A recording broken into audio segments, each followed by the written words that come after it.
Welcome back to Sanghamitra TNPSC. Hello friends, இன்றைக்கி நம்ம என்ன டாபிக் பார்க்க போகிறோம் அப்படின்னு பார்த்தீங்கன்னா 7th ஸ்டாண்டர்ட் எக்கனாமிக்ஸில் லெசன் 1 வரி மற்றும் அதன் முக்கியத்துவம் தான் பார்க்க போகிறோம். இது எந்த யூனிட்டில் கவர் ஆகுதுன்னு பார்த்தீங்கன்னா டிஎன்பிசி இப்போ டிசம்பரில் ஒரு நியூ சிலபஸ் விட்டுருப்பாங்கள்ல, அந்த ஜிகேயில் யூனிட் 5ல் கவர் ஆகுது. யூனிட் 5 பொருளாதாரம் மற்றும் தமிழகத்தின் வளர்ச்சி நிர்வாகம், அந்த டாப்பிக்கில் தான் இது எக்கனாமிக்ஸில் கவர் ஆகுது. முன்னாடிலாம் பார்த்தீங்கன்னா யாருமே எக்கனாமிக்ஸ் அவ்வளோவா படிச்சிருக்க மாட்டாங்க.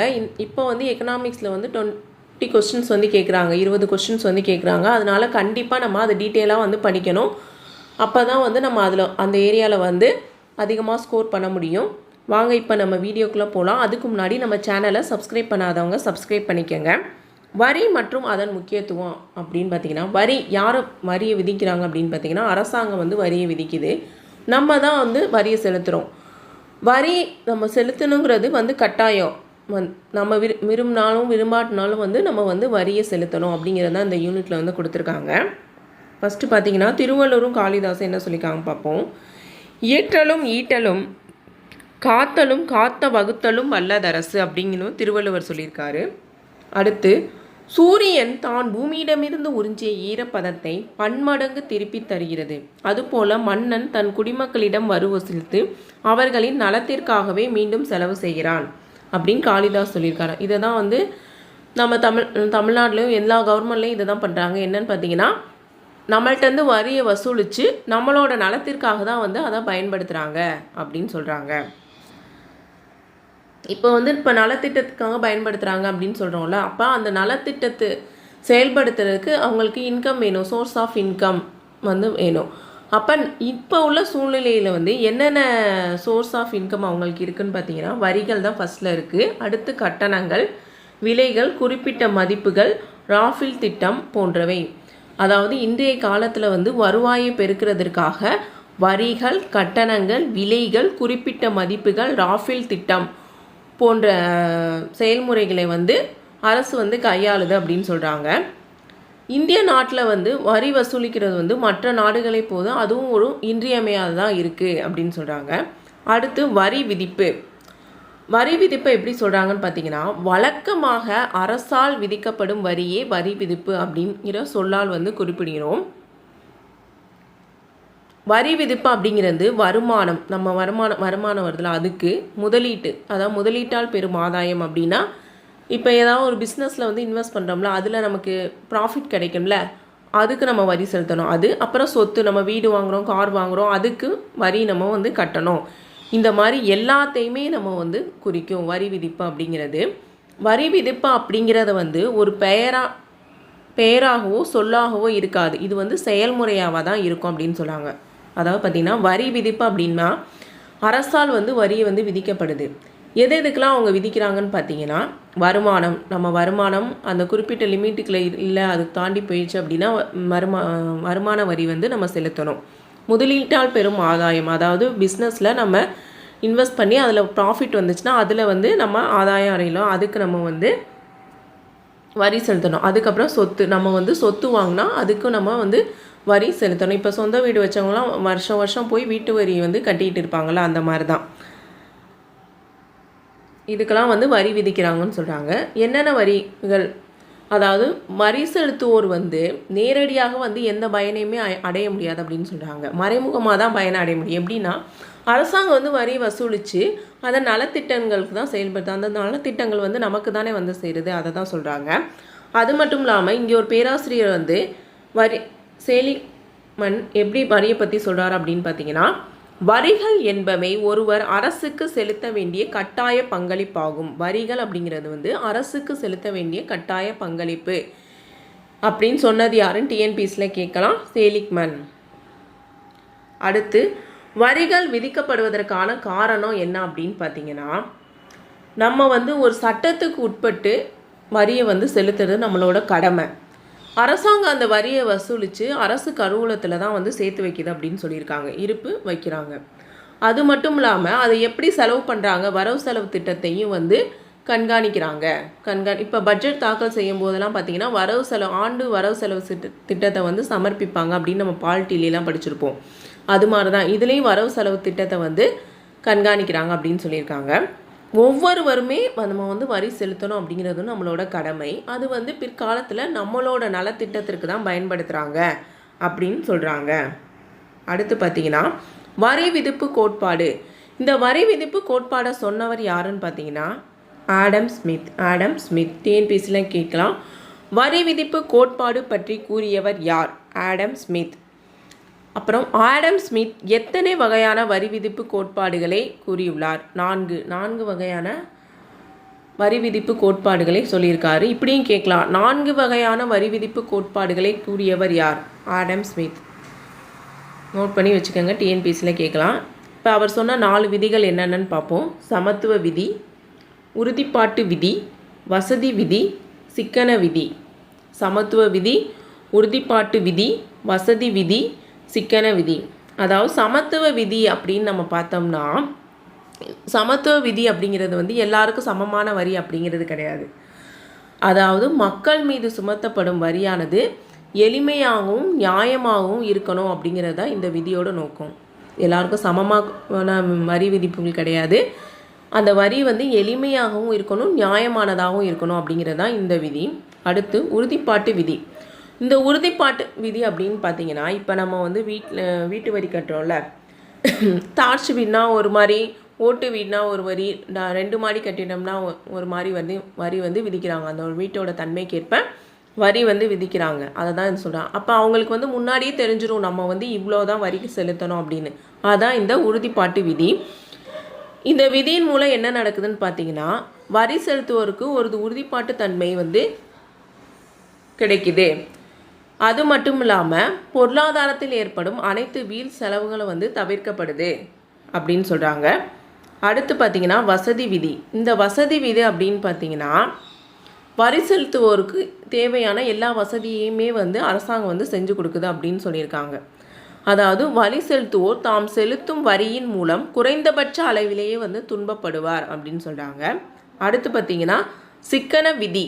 சிக்கன விதி அப்படின்னு பார்த்தீங்கன்னா ஒன்றும் இல்லை, நம்ம செலுத்துகிற வரி வந்து அரசாங்கம் வந்து கருவூலத்தில் சேமித்து வைக்கணும்பாங்க. அதில் ஒரு பங்கை தான் அவங்க வந்து செலவு பண்ணணும். மீதியை வந்து சிக்கனமாக வந்து நலவாழ்வு திட்டத்துக்கு செலவு பண்ணிவிட்டு மீதியை வந்து அந்த கருவூலத்தில் சேமித்து வைக்கணும் அப்படிங்கிறது தான் இந்த சிக்கன விதி. வசூலிக்கப்பட்ட தொகை முழுவதும் அரசு கருவூலத்தின் இருப்பில் வைக்கப்பட வேண்டும். இந்த பேராவை படிச்சிங்கன்னா உங்களுக்கு புரியும். அடுத்து வரி விதிப்பு வகைகள். வரி விதிப்பில் 3 வகைகள் இருக்குது. என்னன்னு பார்த்தீங்கன்னா விகிதாச்சார வரி, இன்னொன்று பார்த்தீங்கன்னா வளர்வீத வரி, அடுத்து பார்த்தீங்கன்னா தேய்வு வீத வரி. அதாவது ஃபஸ்ட்டு விகிதாச்சார வரி அப்படின்னா ப்ரொஃபஷ்னல் டேக்ஸ், ரெண்டாவது பார்த்தீங்கன்னா வளர்வீத வரி, ப்ராக்ரெசிவ் டேக்ஸ், மூணாவது பார்த்தீங்கன்னா தேய் வீத வரி, ரிக்ரெசிவ் டேக்ஸ். இதை வந்து இந்த ஃப்ளோ சார்ட்லேயே நம்ம அண்டர்ஸ்டாண்ட் பண்ணிக்கலாம். பார்த்தீங்கன்னா ஃபஸ்ட்டு விகிதாச்சார விதி அப்படின்னு பார்த்தீங்கன்னா விகிதாச்சார வரி அப்படின்னு பார்த்தீங்கன்னா எல்லாருக்குமே ஒரே மாதிரியான வரி விதிப்பாக இருக்கும். 5% நம்ம வச்சுட்டோம்னு வச்சுக்கோங்க. 1000 ரூபா வாங்குறவங்களுக்கு 5%, 10,000 வாங்குறவங்களுக்கு 5% அப்படின்னு வரி வந்து ஒரே விகிதாச்சாரமாக இருக்கும் அப்படின்னு சொல்கிறாங்க. அடுத்து வளர்வீத வரி அப்படின்னு பார்த்தீங்கன்னா இதே 5%, 10% வச்சுக்குவோம்.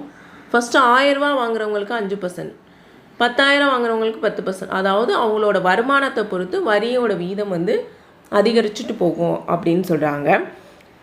தேய்வீத வரி அப்படின்னு பார்த்தீங்கன்னா இதுலேயும் பார்த்தீங்கன்னா அதிகமான வருமானம் ஈட்டுவங்களுக்கும் குறைவான வருமானம் ஈட்டுக்கும் ஒரே மாதிரியான வரி வந்து விதிக்கப்படும். அப்போ இதில் வந்து அதிகமான உள்ளவங்களுக்கு வந்து வரி வந்து குறைவாகவும் குறைவான வருமானம் வாங்குறவங்களுக்கு வரி வந்து அதிகமாக செலுத்துகிற மாதிரியும் இருக்கும். இது வந்து இதுக்கு வளர்வீத வரிக்கு ஆப்போசிட்டாக ஞாபகம் வச்சுக்கோங்க. அதனால தான் வந்து இப்படி போகிறோம். அதான் ரிக்ரெசிவ் டேக்ஸ் அப்படின்னு போட்டிருக்காங்க. இந்த ஃப்ளோ சார்ட்லேயே ஞாபகம் வச்சுக்கலாம். பாருங்கள், விகிதாச்சார வரி அப்படின்னா 5% வரின்னு வச்சுக்கோங்க. 1000 ரூபா வருமானம் ஈட்டுறவங்களுக்கு 50 ரூபா வந்து செலுத்த வேணும். 5000 வருமானம் ஈட்டுறவங்க வந்து 50 ரூபா இல்லை 250 ரூபா 250 ரூபா வந்து செலுத்தணும். அப்போ இவங்க 2 பேருக்குமே வந்து ஒரே மாதிரி வரி தான் வந்து வச்சுருக்காங்க. அடுத்து வளர்வீத வரி அப்படின்னு பார்த்தீங்கன்னா வருமானம் அதிகரிக்க வரியும் வந்து அதிகரிக்கும்னு சொன்னோம். 1000 ரூபா வருமானம் வாங்குறவங்களுக்கு 10%, 10,000 வருமானம் வாங்குறவங்களுக்கு 25%, 1 லட்சம் வாங்குறவங்களுக்கு 50% வரியும் வந்து விதிக்கிறாங்க. அடுத்து தேய்வீத வரி அப்படின்னு பார்த்தீங்கன்னா அதிகமான வருமான மீட்டர்கள் குறைந்த வருமான மீட்டர்களுக்கும் ஒரே மாதிரியான வரி விதிக்கப்படுது. இதனால் வந்து அதிகமாக வருமானம் வாங்குறவங்க குறைவான வருமானம் வாங்குறவங்க அதிகமான வருமானம் வாங்குறவங்க வந்து லாபம் அடைகிறாங்க, குறைவான வருமானம் வர்றவங்க வந்து நஷ்டப்படுறாங்க. அப்போ இது வந்து வளர்வீத வரிக்கு வந்து ஆப்போசிட் அப்படின்னு சொல்கிறாங்க. இதுதான் வரி விதிப்போட 3 வகைகள். இந்த ஃப்ளோ சார்ட்லேயே நீங்கள் வந்து ஞாபகம் வச்சுக்கலாம். அடுத்து பார்த்தீங்கன்னா வரியின் முக்கியத்துவம். வரி ஏன் முக்கியத்துவம் பெறுது அப்படின்னு பார்த்தீங்கன்னா, நம்ம வரி வசூலிக்கலைன்னா சமுதாயத்திற்கு தேவையான நலத்திட்டங்கள் செய்கிறதுக்கு அரசுக்கு போதுமான வருவாய் இருக்காது. அந்த வருவாயில் இது நிறைய வருவாய் இருக்கும், அதில் இதுவும் ஒன்று முக்கியமான ஒன்றா வந்து இன்றியமையாத ஒன்றா இந்த வரி வசூலிக்கிறத வந்து சொல்கிறாங்க. அப்படி நம்மக்கிட்ட வசூலிக்கிற வரி பணம் வந்து மக்கள் நல்வாழ்வுக்கு தான் செலவு பண்ணுறாங்க அப்படின்னு முன்னாடியே பார்த்தோம். என்னென்ன திட்டங்களுக்கு வந்து செலவு பண்ணுறாங்க அப்படின்னு பார்த்தீங்கன்னா, ஃபஸ்ட்டு வந்து நலவாழ்வு திட்டம், அடுத்து கல்விக்கு தேவையான செலவு பண்ணுறாங்க. அடுத்து பார்த்திங்கன்னா ஆட்சி நிர்வாகத்திற்கு தேவையான செலவு வந்து பண்ணுறாங்க. அடுத்து பார்த்திங்கன்னா உள்கட்டமைப்பு மேம்பாடு, போக்குவரத்து, வீட்டு வசதி போன்ற பிற பிரிவுகளுக்கும் வந்து பண்ணுறாங்க. இப்போ ஃபஸ்ட்டு பார்த்தீங்கன்னா நல்வாழ்வுன்னு சொன்னீங்களே, இந்த நல்வாழ்வு திட்டத்தில் என்னென்னதுக்கு பயன்படுத்திக்கினா, பொதுவாக நல்வாழ்வுனா என்ன சொல்லுவோம், சுகாதாரம், அதாவது சமூக நலவாழ்வு, மருத்துவ ஆய்வு, சமூக நல பாதுகாப்பு போன்றவற்றிற்கு வந்து இந்த வரி பணத்தில் உள்ள நிதி வந்து ஒதுக்கப்படுது. அதாவது மருத்துவ சம்மந்தமான செலவுக்கு வந்து பயன்படுத்துகிறாங்க. அடுத்து கல்வி. இந்த வசூலிக்கப்படுற வரியில் வந்து அதிகப்படியான பணம் எங்கே செலவுப்படுறாங்கன்னா கல்விக்கும் மனித வளங்களை மேம்படுத்துவதற்கும் தான் வந்து பயன்படுத்துகிறாங்க அப்படின்னு சொல்கிறாங்க. அடுத்து ஆட்சி நிர்வாகத்துக்கு செலவு பண்ணுறாங்கன்னு பார்த்தீங்கன்னா, ஆட்சி நிர்வாகம் நல்லா அமைஞ்சாதான் ஒரு நாட்டோட ஆட்சி வந்து நல்லா இருக்கும். அப்படி ஆட்சி நிர்வாகம் வந்து நல்லா அமையலை அப்படின்னா பொருளாதாரத்தில் வந்து நிறைய பாதிப்புகளை வந்து சந்திக்க வேண்டியிருக்கும். அப்படி சந்திக்காமல் இருக்கிறதுக்கும் இந்த வரிப்பணம் வந்து ரொம்ப முக்கியமாக பயன்படுது அப்படின்னு சொல்கிறாங்க. அடுத்து பார்த்திங்கன்னா உள்கட்டமைப்பு மேம்பாடு, போக்குவரத்து, வீட்டு வசதி போன்ற பிற பிரிவுகளுக்கும் பயன்படுத்துகிறாங்க அப்படின்னு சொல்கிறாங்க. எதுக்குன்னு பார்த்தீங்கன்னா, இந்த கல்வி மக்கள் நல்வாழ்வு மட்டும் இல்லாமல் சம்டைம்ஸ் ஆராய்ச்சியெல்லாம் பண்ணுவாங்களா, அதுக்கும் போக்குவரத்தை மேம்படுத்துறதுக்கும் சுற்றுச்சூழல் பாதுகாப்புக்கும் வந்து இந்த வரிப்பணம் வந்து செலவு பண்ணுறாங்க அப்படின்னு சொல்கிறாங்க. அது மட்டும் இல்லாமல் இப்போ வந்து ஓய்வூதிய திட்டங்கள்லாம் முன்னாடி இருந்துச்சு, அந்த ஓய்வூதியங்களை அளிக்கிறதும் இந்த வரிப்பணத்தில் தான் கொடுக்குறாங்க. அது மட்டும் இல்லாமல் இப்போ வேலை இல்லாதவங்களுக்கும் சில பேருக்கு வந்து பைசாலாம் கொடுக்குறாங்களா, அதுவும் இந்த வரிப்பணத்தில் தான் கொடுக்குறாங்க. இந்த மாதிரி கொடுக்குறதுலாம் வந்து பார்த்திங்கன்னா நம்மளோட நாட்டோட மொத்த உள்நாட்டு உற்பத்தியில் வந்து பெரும் பங்களிப்பை அளிக்குது அப்படின்னு சொல்லியிருக்காங்க. இந்த வரிப்பணம் வந்து நாட்டின் மொத்த உள்நாட்டு உற்பத்தியில் வந்து பெரும் பங்களிப்பை அளிக்குது அப்படின்னு சொல்கிறாங்க. ஜிடிபியில் வந்து பெரும் பங்களிப்பை அளிக்குது அப்படின்னு சொல்கிறாங்க. அடுத்து வரியின் வகைகள். வரியின் முக்கியத்துவம் பார்த்துட்டோம், எதுக்காக செலவு பண்ணுறாங்கன்னு பார்த்துட்டோம். வரியோட வகைகள் ஜென்ரலாக பார்த்தீங்கன்னா 2 டைப்ஸ் ஆஃப் வரி தான் இருக்குது. இது டிஎன்பிஎஸ்சியில் கேட்பாங்க, எத்தனை வரிகள் இருக்குது, நேரடி வரினா என்ன, மறைமுக வரினா என்ன, அப்படிலாம் நிறைய டைம் டிஎன்பிஎஸ்சியில் ஆப்ஷன்ஸ் வச்சு கேட்டிருக்காங்க. அதனால் நல்லா டீட்டெயிலாக பார்த்துக்காங்க. 2 வரி, ஒன்று வந்து நேர்முக வரி, இன்னொன்று வந்து மறைமுக வரி. நேர்முக வரி அப்படின்னா என்னன்னு பார்த்தீங்கன்னா, இப்போ வந்து கவர்மெண்ட் வந்து எனக்கு வந்து வரி விதிக்கிறாங்க அப்படின்னு பார்த்தீங்கன்னா நான் தான் அந்த வரியை வந்து கட்டணும். இதுதான் வந்து நேர்முக வரி. மறைமுக வரி அப்படின்னு பார்த்தீங்கன்னா, இப்போ நான் போய் ஒரு இடத்துல கார் வாங்குகிறேன், அவங்க அந்த காருக்கு வந்து வரி விலை எல்லாமே போட்டு தான் வச்சுருப்பாங்க. இப்போ நான் போய் அந்த காரை வாங்கினோன்னா அந்த காருக்கு உள்ள வரி வந்து எனக்கு வந்துடுதா, அப்போ அந்த வரி யார் கட்டணும், நான் தான் கட்டணும். அப்போ அது வந்து மறைமுக வரி. அவங்க வாங்கி எல்லாமே வச்சுருக்காங்க, அந்த வரியை வந்து நான் வாங்கினதுனால எனக்கு வந்துடுது, அதுதான் வந்து மறைமுக வரி. இப்போ நேர்முக வரியில் என்னென்ன வகைகள் இருக்குன்னு பார்த்தோம். அரசுக்கு நேரடியாக செலுத்தப்படும் வரி, அதுதான் வந்து நேர்முக வரி. என்னன்னு பார்த்தீங்கன்னா வருமான வரி, செல்வ வரி, நிறுவன வரி, மூலதன ஆதாய வரி, பத்திர பரிவர்த்தனை வரி, பத்திரம்லாம் பதிவு பண்ணுறாங்களா அதுக்குள்ள வரி, இதெல்லாம் வந்து நேர்முக வரி அப்படின்னு சொல்கிறாங்க. டிஎன்பிஎஸ்சியில் ஆப்ஷன்ஸில் வச்சு கேட்டுருவாங்க, கரெக்டாக பார்த்து வச்சுக்கோங்க. அடுத்து மறைமுக வரி அப்படின்னா உற்பத்தி அல்லது விற்பனைக்காக பொருள் மற்றும் சேவை மீது விதிக்கப்படும் வரி. அதாவது உற்பத்தி செய்கிறவங்க விற்பனை பொருள் மீது விதிக்கப்படும் வரி. இதுதான் வந்து மறைமுக வரி. மறைமுக வரி வந்து என்னென்னு பார்த்தீங்கன்னா சேவை வரி, பொழுதுபோக்கு வரி, பத்திர பரிவர்த்தனை வரி, சுங்க வரி, மதிப்பு கூட்டு வரி, கலால் வரி, விற்பனை வரி, ஆடம்பர வரி போன்றவை வந்து மறைமுக வரி. இந்த நேர்முக வரின்னா நம்ம என்னன்னு பார்த்தோம், நம்மளே நேரடியாக போய் அரசுக்கு வந்து கட்டணும். அதாவது என்னன்னு கொடுத்துருக்கான்னு பார்ப்போம். நேர்முக வரி என்பது தனியாலோ நிறுவனமோ நேரடியாக அரசுக்கு வரி செலுத்துவதை குறிக்கும். அதான் நேரடியாக செலுத்தணும். வரி செலுத்துபவர் பல்வேறு காரணங்களுக்காக அரசுக்கு நேர்முக வரியை செலுத்துகிறார். எடுத்துக்காட்டாக உண்மையான சொத்து வரி, தனியால் சொத்து வரி, வருமான வரி அல்லது உறுதிமொழி பத்திரங்கள் மீதான வரி. இதெல்லாம் வந்து நேர்முக வரி அப்படின்னு சொல்லியிருக்காங்க. இந்த நேர்முக வரிக்கு வந்து மத்திய அரசு வந்து ஒரு சட்டம் கொண்டு வருது. 1963 மத்திய அரசு வருமான சட்டத்தின் கீழ் வந்து ஒரு ஆணையம் வந்து அமைக்கிறாங்க இந்த நேர்முக வரிக்கு. அது என்ன ஆணையம்னு பார்த்தீங்கன்னா மத்திய வருவாய் ஆணையம் அப்படின்னு ஒரு தனி வருவாய் ஆணையமே வந்து நேர்முக வரிக்கு வச்சுருக்காங்க. அது சிபிடி அப்படின்னு சொல்கிறாங்க. சிபிடிடி, அதாவது central board for department of tax. இதுதான் அதோட ஃபுல் ஃபார்ம். மத்திய வருமான சட்டம் 1963 கீழ். டிஎன்பிசியில் கேட்கலாம், நோட் பண்ணி வச்சுக்கோங்க. அடுத்து பிற நேர்முக வரிகள் என்னென்ன இருக்குன்னு பார்த்தீங்கன்னா நிறுவன வரி, சொத்து வரி, அன்பளிப்பு வரி, சொத்து வரி. இந்த சொத்து வரி வந்து நம்ம சம்பாதிக்கிறது அந்த மாதிரி கொடுத்துருப்பாங்க. இந்த சொத்து வரியும் நம்ம முன்னோர்கள் கட்டி வச்சுருக்க வீடோ அவங்களோட அசட்ஸ் இருக்கும்ல அதுக்குள்ள வரி இந்த சொத்து வரி இதை சொல்லியிருப்பாங்க. அடுத்து மறைமுக வரினா என்னன்னு பார்ப்போம். தொடக்கத்தில் ஒருவருக்கு விதிக்கப்பட்ட வரிச்சுமை மற்றொருவர் மீது மாற்ற இயலும் முறைமையை மறைமுக வரி என்கிறோம். அதாவது தொடக்கத்தில் ஒருத்தருக்கு விதிக்கப்பட்ட வரியை தான் மற்றவர் மீது மாற்ற இயலும், அதை தான் வந்து மறைமுக வரின்னு சொல்லலாங்க. டிஎன்பிசியில் கேட்கலாம், தொடக்கத்தில் ஒருவருக்கு விதிக்கப்பட்ட வரிச்சுமை மற்றவர் மீது மாற்ற இயலும் முறையே டேஸ் வரியாகும். நேர்முக வரி, மறைமுக வரி ஏதாவது ஆப்ஷனில் வச்சுருவாங்க. இது என்னன்னு பார்த்தீங்கன்னா மறைமுக வரி. அதுக்கு எக்ஸாம்பிள் கொடுத்துருக்காங்க. ஒரு பொருளை விற்பனை செய்யும் விற்பனையாளர் தொடக்கத்தில் அந்த பொருளுக்கான வரிச்சுமையை ஏற்கிறார். அவரிடமிருந்து அந்த பொருளை யார் வாங்குகிறார்களோ அவர்களே பின்னர் அந்த பொருளுக்கான வரிச்சுமை முழுவதையும் ஏற்கிறார்கள். அதாவது இப்போ நம்ம ஏதாவது ஷாப்பிங் பண்ண போனோம்னா பார்த்தீங்கன்னா இப்போலாம் பில்லு ஜிஎஸ்டி அப்படின்னு போட்டு கொடுப்பாங்க. அதுதான் அவங்க வாங்கி வைக்கும்போது அந்த பொருளோட டேக்ஸை வந்து அவங்களோட சேர்ந்தது. இப்போ நம்ம வாங்கிட்டோம்னா அந்த டேக்ஸை வந்து நம்ம தான் கட்டணும். அதுதான் வந்து மறைமுக வரி. அதை தான் அதை சொல்லியிருக்காங்க. மறைமுக வரி என்பது ஒருவரின் வரிச்சுமை மற்றவர் மீது சுமத்தப்படுவதை குறிக்கிறது. மறைமுக வரிகளுக்கு சில எடுத்துக்காட்டுகள் என்னன்னு பார்ப்போம். சேவை வரி, விற்பனை அல்லது விஏடி வேல்யூ ஆடட் டேக்ஸ், கலால் வரி, ஆயத்தீர்வை வரி. இந்த ஆயத்தீர்வை வரி மட்டும் மத்திய அரசால் நம்ம மீது இது பண்ணும். அதாவது இந்தியாவில் வந்து இந்த வரியானது மத்திய அரசால் நம்ம மீது சுமத்தப்படுது அப்படின்னு சொல்லியிருக்காங்க. அதாவது டிஎன்பிசியில் கேட்கலாம், கலால் வரி எந்த அரசால் நம் மீது சுமத்தப்படுகிறது அப்படின்னு பார்த்தீங்கன்னா மத்திய அரசா மாநில அரசா? மத்திய அரசால்.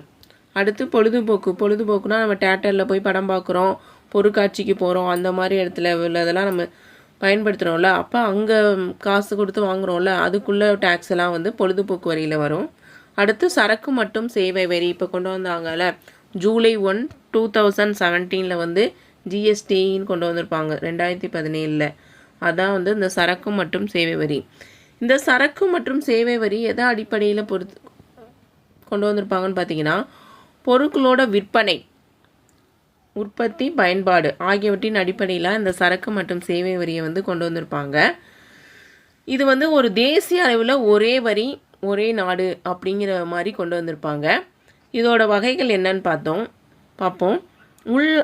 உள் மாநில பொருள் மற்றும் சேவை வரி, மாநிலங்களுக்கு இடையான சரக்கு மற்றும் சேவை வரி. உள் மாநிலங்களுக்கு உள்ள இடையில் நடந்துச்சுன்னா மாநிலங்களுக்கு இடையேயான சேவை வரி. அதாவது மாநில சரக்கு மற்றும் சேவை வரி, மத்திய சரக்கு மற்றும் சேவை வரி. அதாவது இது எப்படி சொல்லுவாங்கன்னு பார்த்தீங்கன்னா எஸ்ஜிஎஸ்டி, சிஜிஎஸ்டி, நோட் பண்ணி வச்சுக்கோங்க. அதுக்கு பக்கத்துலேயே ஆப்ஷனில் இப்படி கூட வச்சு கேட்கலாம். இந்த மாதிரி வகையை கொடுத்து ஜிஎஸ்டி சிஜிஎஸ்டினா நீங்கள் கன்ஃபியூஸ் ஆயிடுவீங்க. அதுக்காண்டி நோட் பண்ணி வச்சுக்கோங்க. மத்திய சரக்கு மற்றும் சேவை வரி, மாநில சரக்கு மற்றும் சேவை வரி, அதாவது state good service and tax, central good service and tax. அதுக்கடுத்து மாநிலங்களுக்கு இடையான சரக்கு மற்றும் சேவை வரி எப்படி சொல்கிறாங்கன்னா இது வந்து ஐஜிஎஸ்டி. ஐஜிஎஸ்டி அப்படின்னா ஒருங்கிணைந்த சரக்கு மற்றும் சேவை வரி, integrated goods and service tax, அதான் வந்து ஜிஎஸ்டி அப்படின்னு. இப்போ சரக்கு மற்றும் சேவை வரி ஒரு ஜென்ரலாக ஒரு அறிமுகம் கொடுத்துருக்காங்க. அதில் நம்ம நிறையா படிக்கணும். ஜிஎஸ்டி அப்படிங்கிற ஒரு தனி டாப்பிக்காகவே எக்கனாமிக்ஸில் இருக்குது. இதில் வந்து இன்ட்ரடக்ஷன் மட்டும் கொடுத்துருக்காங்க. அடுத்தடுத்து ஃபுல்லாக ஒரு வீடியோ கூட நம்ம பார்க்கலாம். பார்த்தீங்கன்னா முந்தைய மறைமுக வரி கட்டமைப்பு மற்றும் அதன் சிரமங்கள் இந்திய வரி விதிப்பு வரலாறு பண்டைய காலத்திற்கு செல்கிறது. கௌஸ்டியர் எழுதிய அர்த்த சாஸ்திரத்தின் கூற்றுப்படி பண்டைய காலங்களில் வரி விதிக்கப்பட்டு ரொக்கமாகவும் வேறு வகையாகவும் சேர்க்கப்படுது. கௌஸ்டியர் அப்படிங்கிறவர் வந்து அர்த்த சாஸ்திரம் அப்படிங்கிற ஒரு நூலில் வந்து சொல்லியிருக்காரு. பண்டைய காலங்களில் வரிகள் வந்து விதிக்கப்பட்டு ரொக்கமாகவும் பொருளாகவுமே வந்து வசூலிச்சிருக்காங்க அப்படின்னு சொல்லியிருக்காங்க. இப்போ நவீன காலங்களில், அதாவது 20ஆம் நூற்றாண்டுக்கு முன்னாடியிலேருந்தே உப்பு, சர்க்கரை, வாகன எரிபொருள் போன்றவற்றுக்கு மத்திய கலால் வரி விதிக்கப்பட்டிருக்கு. அதுலேருந்தே வந்து மறைமுக வரி வந்து தொடங்கியிருக்கு. அதாவது 20ஆம் நூற்றாண்டு தொடக்கத்திலே வந்து மறைமுக வரி வந்து தாக்கத்தை ஏற்படுத்தியிருக்கு அப்படின்னு சொல்லியிருக்காங்க. அந்த கலால் வரி வந்து படிப்படியாக விரிவுபடுத்தி சுதந்திரம் பெற்ற நேரத்தில் வந்து தேசிய அளவில் வந்து மத்திய கலால் வரி, மாநில அளவில் வந்து விற்பனை வரி அப்படின்னு நடைமுறையில் இருந்துச்சு. அதாவது இந்த மறைமுக வரி தான் மத்திய கலால் வரி, விற்பனை வரியாக வந்து நடைமுறையில் இருந்திருக்கு அப்படின்னு சொல்கிறாங்க. அது என்னன்னு பார்த்தீங்கன்னா 20ஆம் நூற்றாண்டில் வந்து உப்பு, சர்க்கரை, இந்த எரிபொருள் எல்லாத்துக்குமே வந்து கலால் வரி விதிக்கிறாங்க. நாடு சுதந்திரம் அடைஞ்சதுக்கு அப்புறம் தேசிய அளவில் வந்து, அதாவது சென்ட்ரல் அளவில் வந்து மத்திய அரசு வந்து கலால் வரி அப்படிங்கிற ஒரு வரியை வந்து விதிக்குது. மாநில அரசு வந்து மாநிலங்களுக்கு வந்து விற்பனை வரி அப்படிங்கிறத வந்து விதிக்குது.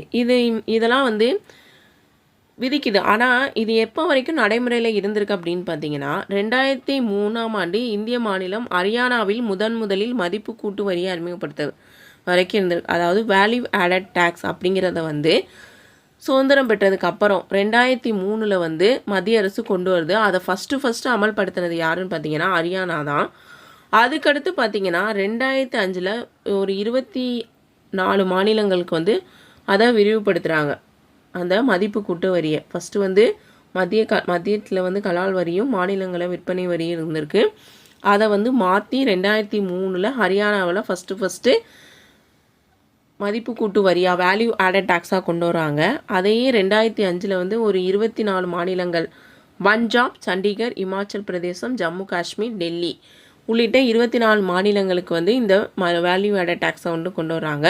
தமிழ்நாட்டில் வந்து 2007 வந்து கொண்டு வந்திருப்பாங்க இந்த வேல்யூ ஆடட் டேக்ஸ். இதை தான் இப்போ ஜிஎஸ்டியாக மாற்றிருக்காங்க. இந்த மதிப்பு கூட்டு வரியை தான் வந்து 2017 ஜூலை 1 வந்து ஜிஎஸ்டியாக மாற்றிருக்காங்க. இந்த மதிப்பு கூட்டு வரி, இந்த மாதிரி வரியெல்லாம் ஃபஸ்ட்டு எந்த நாட்டில் வந்திருக்கும் அப்படின்னு பார்த்தீங்கன்னா ஃப்ரான்ஸ் நாட்டில் தான் ஃபஸ்ட்டு அறிமுகப்படுத்தியிருப்பாங்க. ஃப்ரான்ஸ்.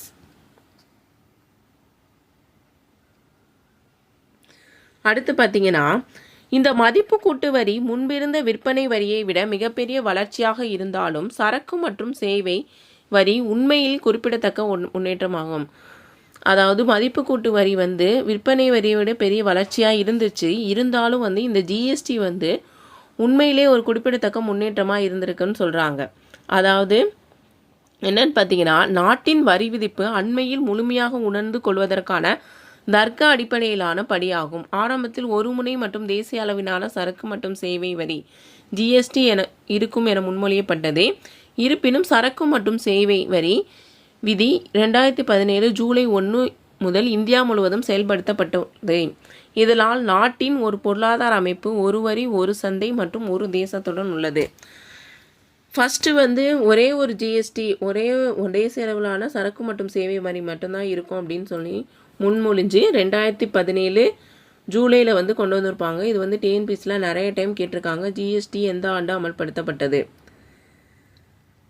அப்படின்னு கொண்டு வந்திருப்பாங்க. அது எப்படி சொல்கிறாங்கன்னு பார்த்தீங்கன்னா, நாட்டின் ஒரு பொருளாதார அமைப்பு ஒரு வரி ஒரு சந்தை மற்றும் ஒரு தேசத்துடன் உள்ளது அப்படிங்கிற ஒரு வடிவமைப்பை வச்சு தான் இதை வந்து அமல்படுத்தியிருக்காங்க அப்படின்னு சொல்லியிருக்காங்க.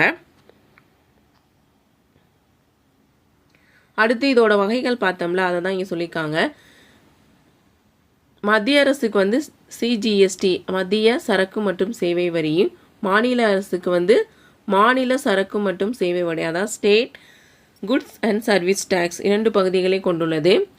இது வந்து ஒரு வெளிப்படையான வரி. ஏன்னு பார்த்தீங்கன்னா, நம்ம எந்த பொருள் வாங்கினாலும் இப்போ ஜிஎஸ்டி ஆட் பண்ணி பில்லு கொடுத்துறாங்க. அப்போ நமக்கு தெரியும்ல எவ்வளோ டேக்ஸ் வந்து அதில் போட்டிருக்காங்க அப்படின்னு. முன்னாலாம் அந்த மாதிரி இருந்திருக்கான்னு தெரியல.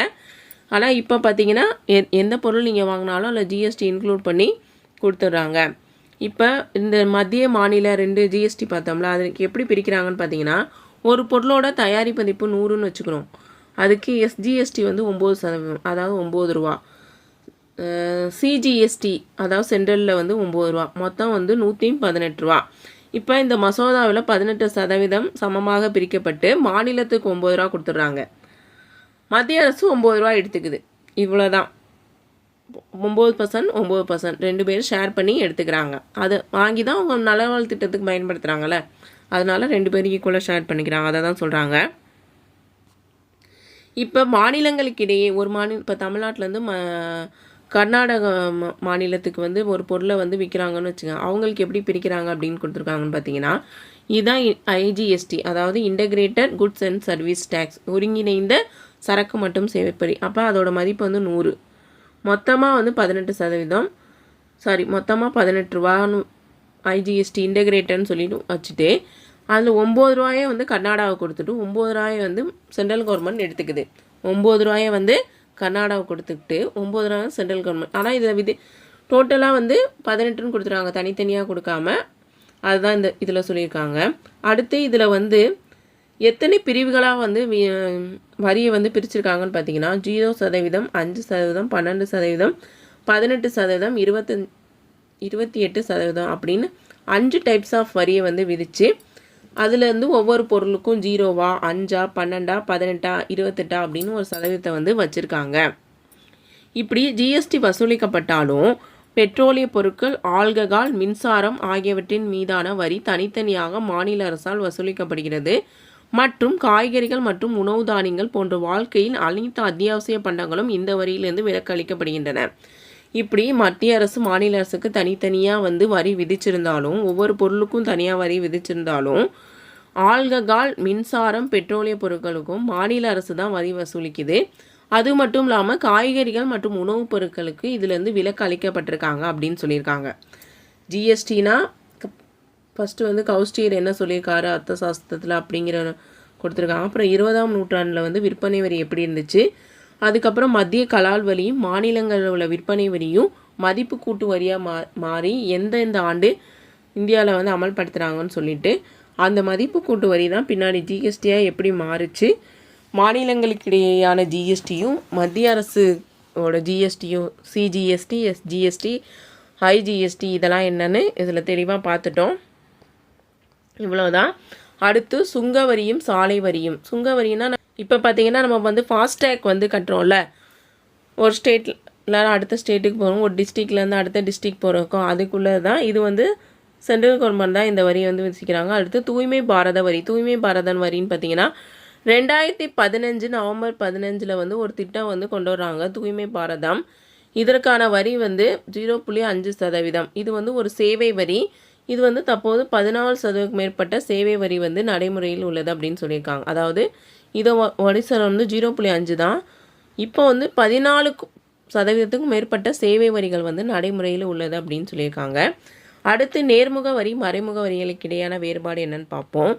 நேர்முக வரி அப்படின்னா வரி செலுத்துவோர் தமக்கு விதிக்கப்பட்ட வரி சுமையை பிறருக்கு மாற்ற இயலாது, தன்னோட வரி சுமையை வந்து மாற்ற இயலாது. ஆனால் மறைமுக வரியில் வந்து வரி சுமையை மாற்ற இயலும்னு பார்த்தோம். கார் வாங்குற போது கம்பெனிக்காரவங்கள டேக்ஸை வந்து வாங்கினவங்க வந்து எடுத்துக்கிறாங்களா, அதுதான். அடுத்து தனியார் மற்றும் நிறுவனங்கள் பெரும் வருமானங்கள் மீது வரி விதிக்கப்படுது. அதாவது தனியார் மற்றும் நிறுவனங்கள் பெறும் வருமானத்தின் மீது வரி விதிக்கப்படுது.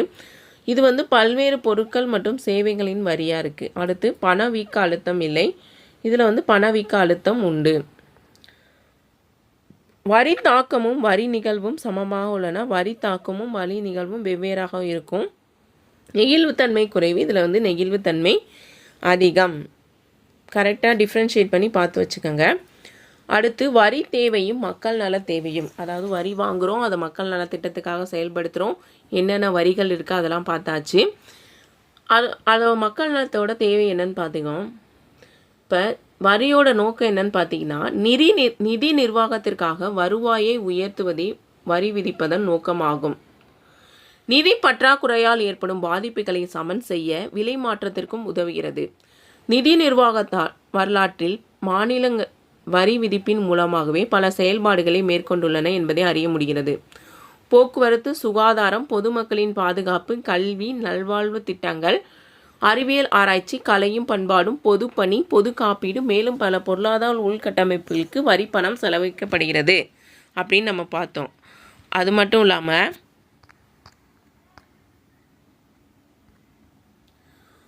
ஓர் அரசின் திறனுக்கேற்ப வரிகளை உயர்த்துவதே அதன் நிதித்திறன் என்று அழைக்கப்படுகிறது. நிதித்திறன் அப்படின்னா ஒரு அரசோட அதோட திறமைக்கேற்ற அவங்க வரியை வந்து உயர்த்திக்கலாம், அதை வந்து நிதித்திறன் அப்படின்னு சொல்கிறாங்க.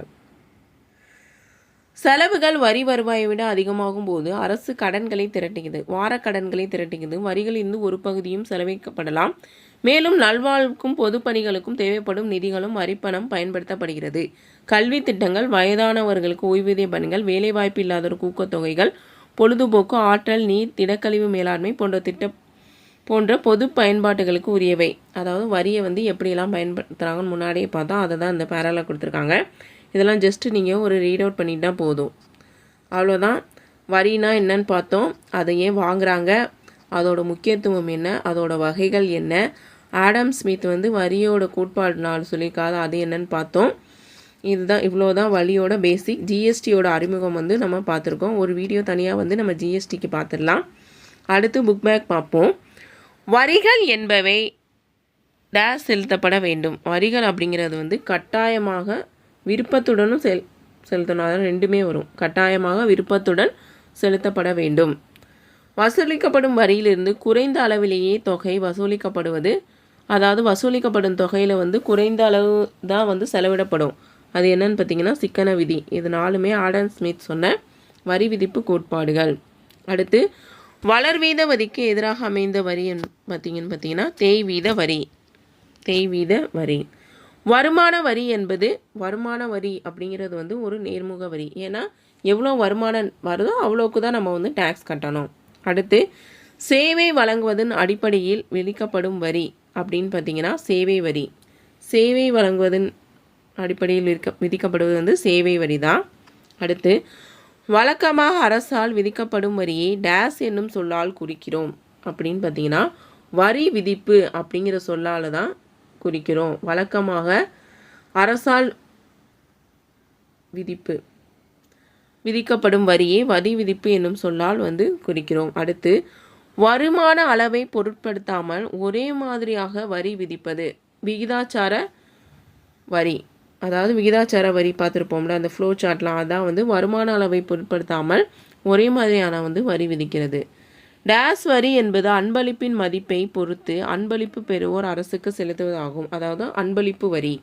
அடுத்து நாலாவது வரிச்சுமையை வரி செலுத்துவோர் மாற்ற முடியாது. அதாவது வரி சுமையை வந்து வரி செலுத்துவோர் வந்து மாற்ற முடியாதுன்னு பார்த்தோம். எதில்? நேர்முக வரி. மறைமுக வரி என்பது டேஸ் நெகிழ்ச்சி உடையது. மறைமுக வரி வந்து அதிக நெகிழ்ச்சித்தன்மை வந்து உடையது. அடுத்து பொறுத்துக வரி விதிப்பு கொள்கை. வரி விதிப்பு கொள்கையை யார் கொண்டு வந்திருப்பாங்கன்னு பார்த்தீங்கன்னா ஆடம் ஸ்மித். வரி விதிப்பு கோட்பாடு. சொத்து வரி அப்படிங்கிறது வந்து நேர்முக வரி, சுங்க வரி அப்படிங்கிறது வந்து மறைமுக வரி. அப்புறம் 1/7/2017 சரக்கு மற்றும் சேவை வந்து நடைமுறைக்கு கொண்டு வந்திருப்பாங்க. நேர்முக வரி வந்து குறைந்த நெகிழ்ச்சித்தன்மை உடையது. அடுத்து பொருந்தாத ஒன்றை தேர்ந்தெடுக்கவும். பின் வருவனவற்றில் எது மறைமுக வரி அல்ல?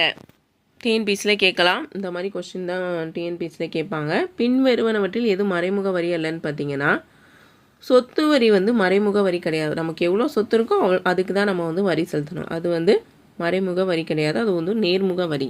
அடுத்து சரியான ஒன்றை தேர்ந்தெடுக்கவும்.